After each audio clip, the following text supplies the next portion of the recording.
Hi everyone, Julie here. Welcome back to my channel, Conquer College Admissions. If this is your first time, click the subscribe button so that you will be a part of our community. And for those of you who don't know me, my name is Julie Kim. And today in this video, I'm going to share top 10 college admissions advice.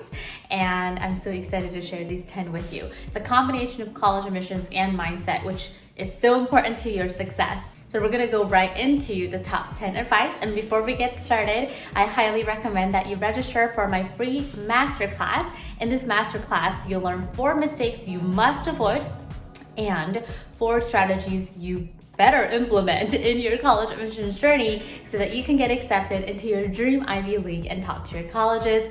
And so let's get started. Oh, the free masterclass link is www.juliekimconsulting.com/masterclass. So I'll see you in the free training. And so did you register? And the link is also going to be in the description box. You can just click that right away. So let's dive into top 10 college admissions advice. All right, so today I wanted to do something really fun, and that is to just share 10 advice, top 10 advice for college admissions, and I wrote them out in my index card. The very first tip that I have for you is to start with interest. I'm not sure if you know about Angela Duckworth's book, Grit. She's a psychology professor at UPenn, and she talks about in her book that people who are really passionate about something, it doesn't start with passion. And that's the huge misconception that we all have, right? Which is like, I also get this question really often, like, Julie, how are you so passionate about education and mindset and growth?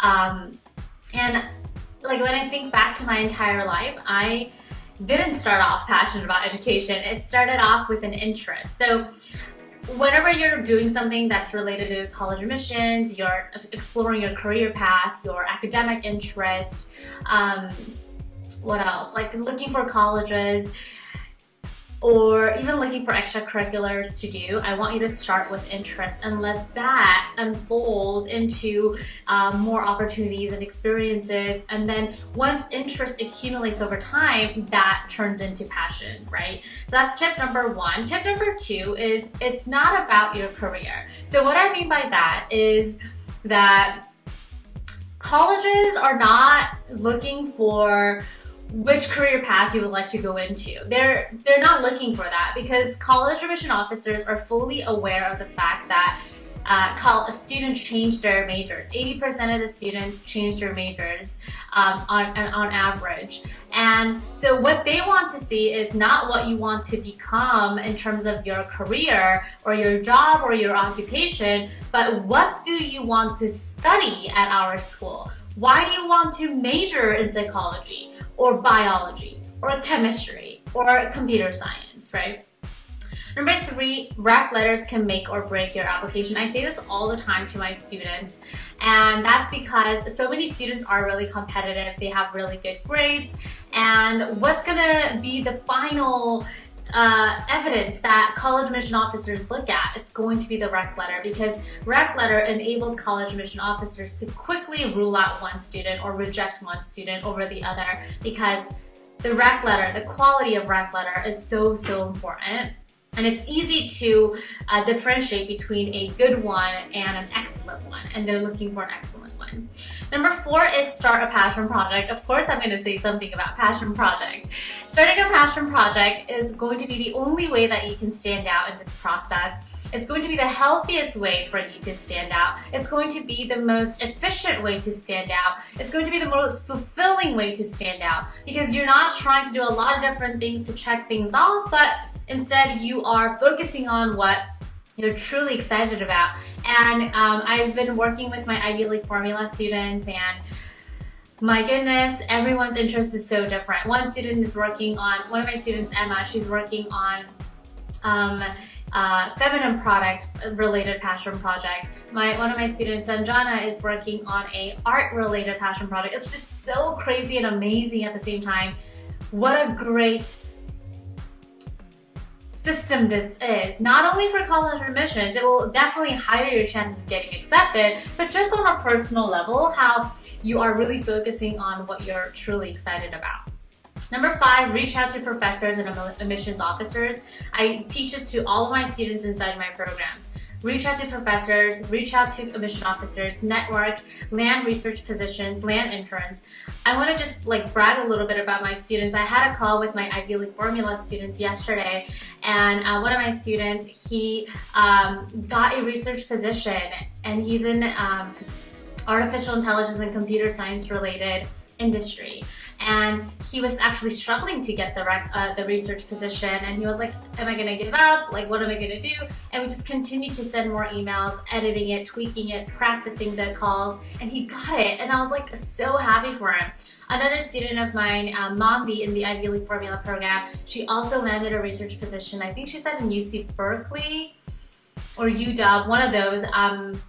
But she landed a research position, and it's just so amazing to see how the circumstance, COVID, whatever is going on, that does not stop my students from reaching out and networking. Tip number 6 is to fail. And what I mean by that is you can never be a stronger person, you can never be a wiser person without experience. And you can't just talk about what you're gonna do and then just talk about it. You have to experience. And so my student who couldn't get a research position for a few months, for him, not getting it, getting rejected was a form of failure for him, but did he give up? No. So experiencing failure is okay. You can talk about that in your college essays. You can grow from that and become a stronger person. Tip number 7 is to be honest with yourself.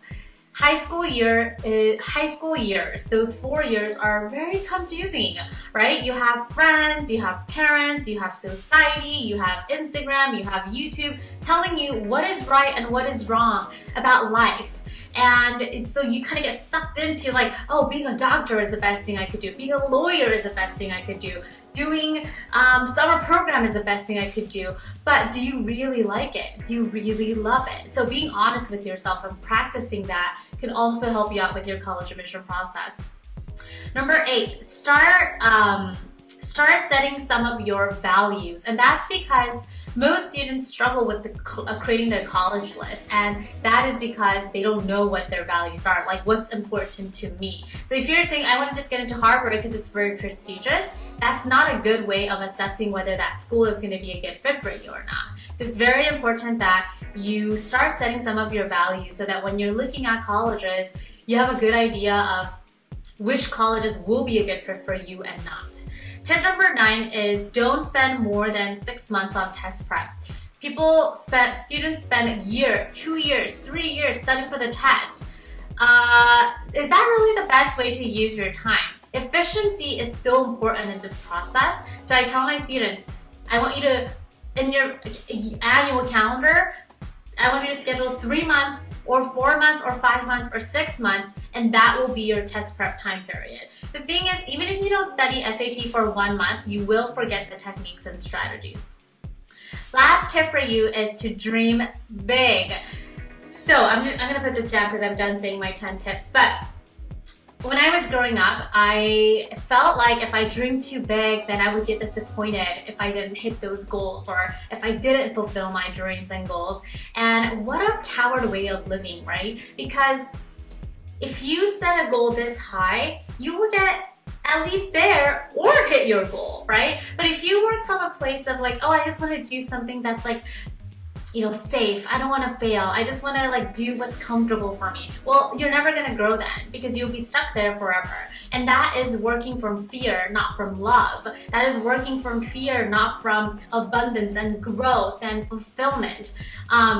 Don't you want to see how much potential you really have in the period of time that you are on this planet? Dream big. If you want to get into Harvard, Stanford for a good amount of reasons, get there, make it happen. Take some action steps, make some sacrifices, work hard, stay consistent, stay persistent. If I can do it, you can do it. If someone else can do it, you can do it too.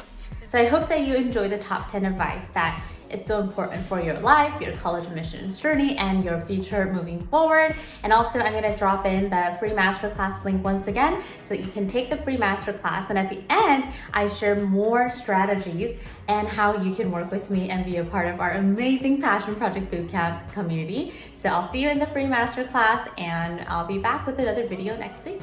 Bye.